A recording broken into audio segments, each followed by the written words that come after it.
وقالوا لن يدخل الجنة إلا من كان هودا أو نصارى تلك أمانيهم قل هاتوا برهانكم إن كنتم صادقين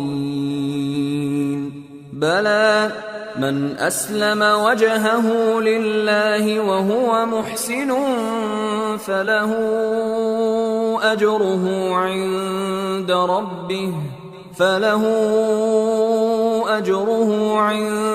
ربه ولا خوف عليهم ولا هم يحزنون۔